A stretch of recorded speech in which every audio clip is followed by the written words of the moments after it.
روش جامع است. با استفاده از روش سلندریکال شیل شما میتونید حجم هر نوع جسم را دست بیارید. شما میتونید حجم این جسم را دست بیارید. بسیار به راحتی. شما میتونید حجم این جسم را دست بیارید. اختیار دارید. یعنی سلندریکال شیل یک روش جامع است. هم میتونید حجم اجسام سابقه را محاسبه بکنید که در گذشته حساب کرده بودیم. هم میتونید که حجم اجسام چی را محاسبه بکنید. بسیار مطلق و پیچیده است. شما در مثال دوم ببینید.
یکیش به طرف بالا قرار داره y مساوی به x، دیگه‌ش هم y مساوی به x مربع.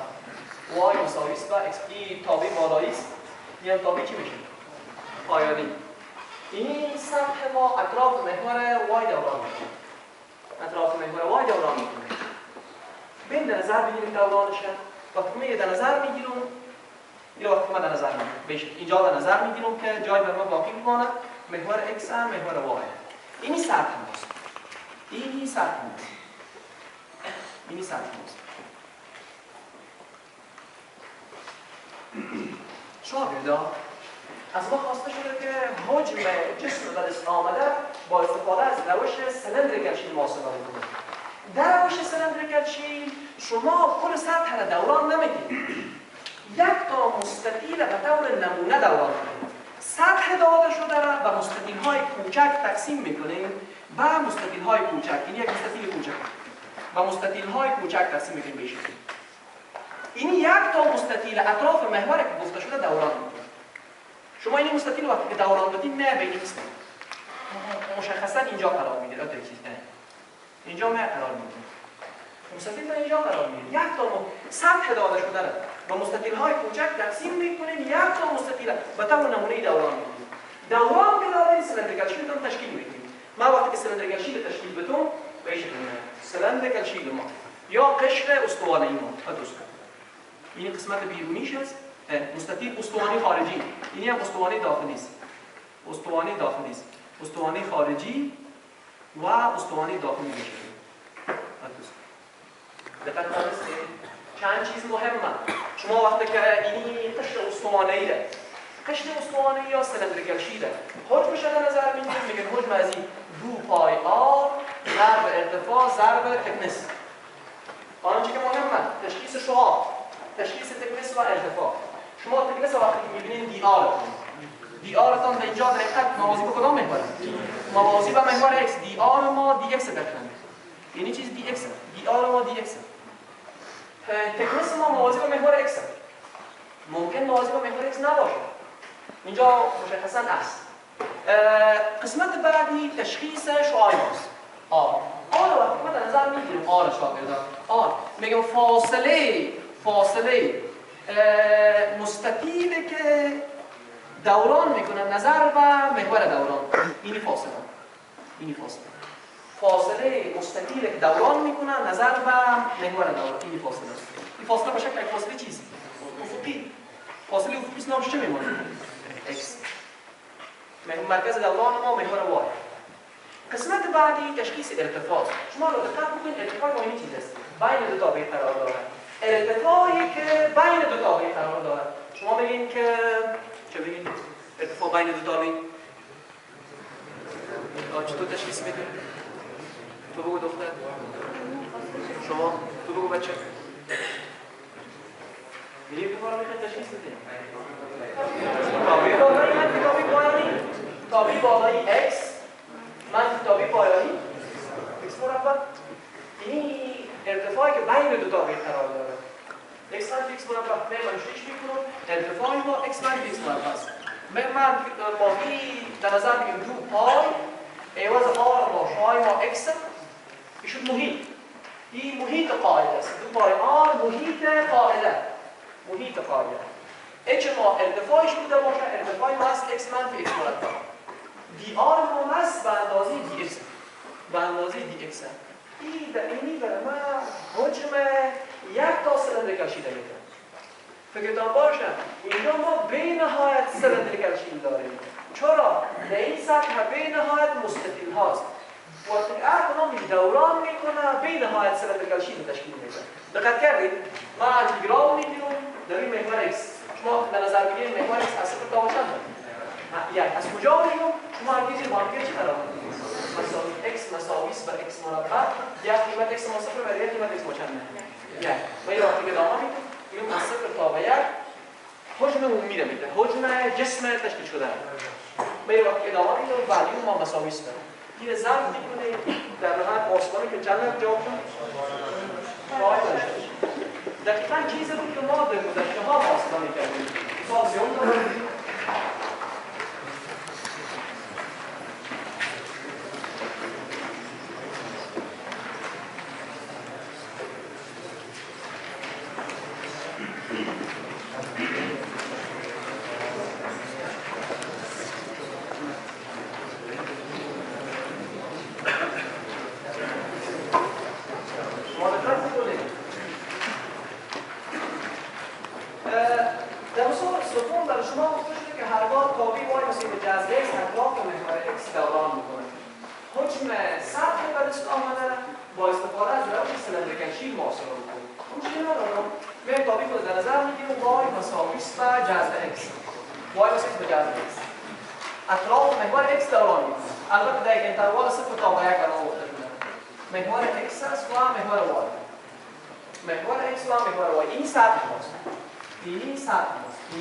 y مساوی است بر جذر x تا و یک از اطراف محور x دوران کمی برای سعی کنید برای من گفته میشه که روش سلندریکال شیل روش سلندریکال شیل روش جامع است هر نوع مثال میتونید حل کنید خب من یه وقتی که من محاسبه میکنم مستوی کارتیزیانی است محور x است و محور y سطح خودم در نظر میگیرم این سطح است این سطح است بشه وقتی سطح مدار خود چیزی یعنی y مساوی است بر جذر x خیلی مهمه این اطراف محور x دوران میکنه هرگاه برای من گفته شد که یک سطح دوران بکنه شما بیشتر مستطیل هایی را که در نظر میگرفتیم به شکل مستطیل های چی بود؟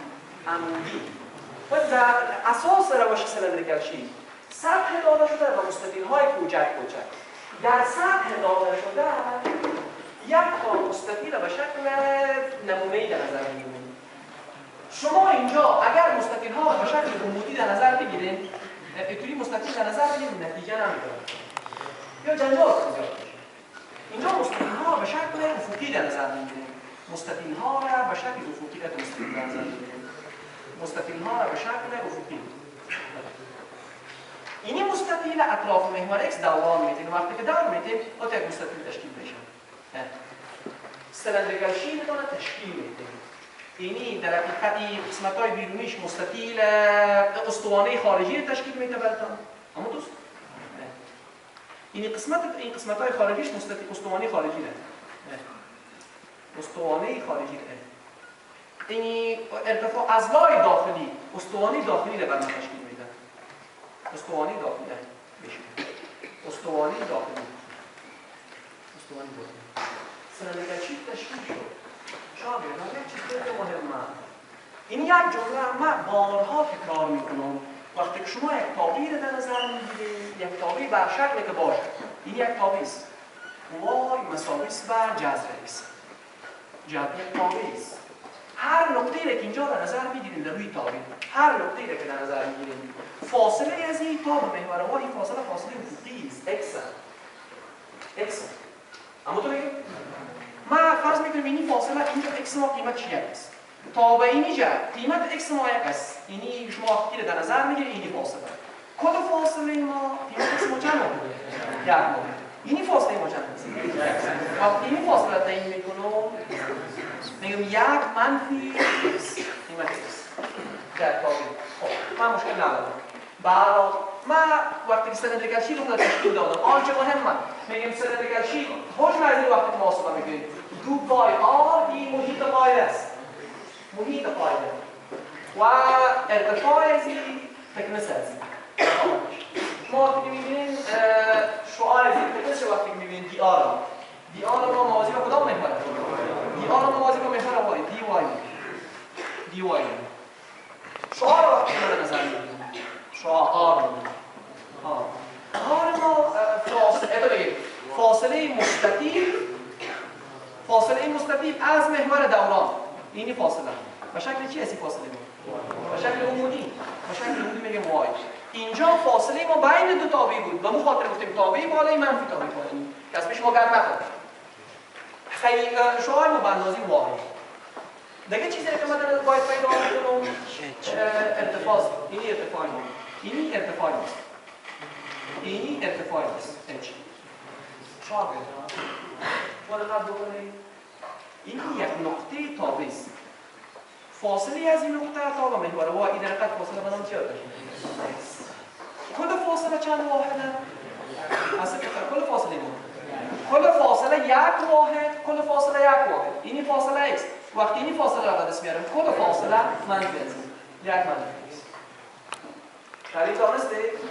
من میگم ارتفاع ما به اندازه یک منفی x است. معوض میکنم دو پای عوض شعاع y دارم ضرب عوض h هم دارم یک منفی x دارم ای هم دی آر ما دی وای انتگرال میگیرم از صفر تا در روی محور وای اینجا چون متحول انتگرال بگیریم ما چیست؟ وای در روی محور وای اینجا x ما صفر وای ما صفر x ما یک وای ما چند میشه؟ یک از صفر تا یک این ولی ما یک کار دیگه ما باقی مانده باید اینی x از چیز تبدیل کنیم وای اینجا فرمول ما یاد وای مثل به جذر x مساوی است وای مربع خیلی میگم ولیوم ما برابر است دو پای وای یک من عوض x من شده میگم وای مربع دی وای بعضا محصولین دقت نمیکنن باز میگن خیلی متحول وای x یک عدد ثابت خارج میکنن این اشتباه نکشه باز x ما با عنوان یک متحول باید تعویض شود از این سوال یک انتگرال ساده از شما محاسبه میکنید در آخر جواب بدم که به اسم هم و میوتم وای بر مثال 4 رو دارم میکنید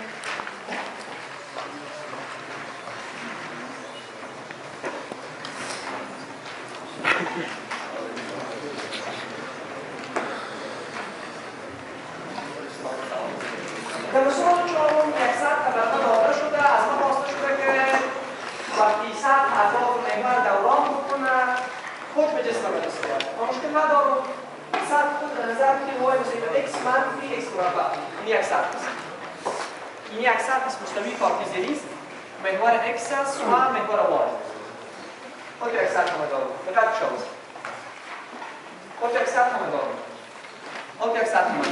میگه از صفر تا به یک این سطح است معادلش چی است؟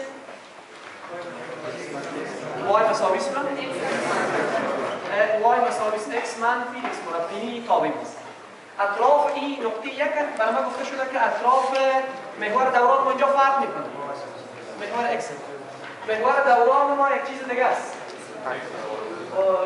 محور دوران ما اطراف x مساوی به اطراف این دوران اطراف از دوران ممکن نداریم محور دوران ما در حقیقت مرکز ماست برای ما مرکز تشخیص میده این در نظر بگیرید که قسمت ما کار نداره قسمت ما کار نداره این سطح اطراف این دوران میده ما گفتیم وقتی که روش سلندریکال شیل مطرح شد این انترول داده شده است مساحت داده شده است و قطعات کوچک مساوی تقسیم می‌کنیم به مستطیل‌های کوچک و مساوی این یک مستطیل کوچک و مساوی است مستطیل کوچک و مساوی تقسیم می‌کنه این دوران میکنه. وقتی که دوران میکنه میاد به اینجا به این شکل میشه. اوکی شکل مستطیل خود من دوران میکنه. وقتی که من دوران دارم به این شکل استوانه خود رو تشکیل میده. این میشه سلندریکال شیل ما. این میشه سلندریکال شیل ما. قسمت خارجیش این میشه قسمت داخلیش میشه. این قسمت خارجیش و تو من نظر میگیرم. آنجا مهمه. میگم دو چیزی که مهمه باید ما پیدا بکنیم، شعاع رو پیدا بکنیم، ارتفاع و دیار. شعاع تکنس وقتی که من در نظر میگیرم و ارتفاع رو در نظر میگیرم. تکنس ما اینجا موازی به کدام میشه؟ در روی محور x قرار داره. میگیم dx. وقتی که من ارتفاع رو در نظر میگیرم، ارتفاع ما دقیقاً در روی کدام محور قرار داره؟ ارتفاع دقیقاً تا به تابع است. هرگاه ارتفاع تا به تابع بود میگیم ارتفاع ما در حقیقت قیمت چیست؟ قیمت تابع است. این ارتفاع است. تا به تابع. میگیم ارتفاع ما دقیقاً قیمت تابع است. آنچه که مهمه دریافت شعاع. شعاع چیست؟ میگیم شعاع فاصله مستطیل از محور دوران. این محور دوران. این شعاع ماست. این شعاع ماست. غلط نکنید شاگردان. شما وقتی که می‌بینید اینی فاصله را وقتی که در نظر می‌گیرید، اینی از اینجا تا به اینجا را وقتی که در نظر می‌گیرید، این فاصله دقیقاً قیمت تابع به شکل چی حرکت کرده؟ افقی.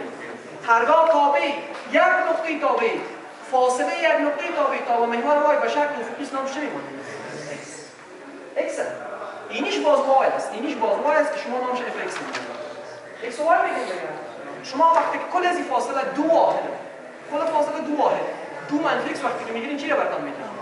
میگیم از کل فاصله این فاصله حذف شد. میگیم شعاع رو براتون میگه. دو منفی x. میگم موازنه میکنم محیط مایل 2 پای r ضرب ارتفاع ضرب دپلس.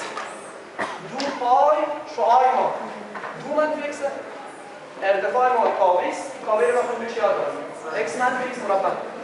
x منفی x مربع. تکنس خود ما یاد داریم dx انتگرال میکنم در این محور x اصلا نبوده. صفر تا به دقیقاً بر حجم جسم مکمل میده. این انتگرال شما محاسبه میکنید در آخر چند جا برسید؟ وای بر وای بر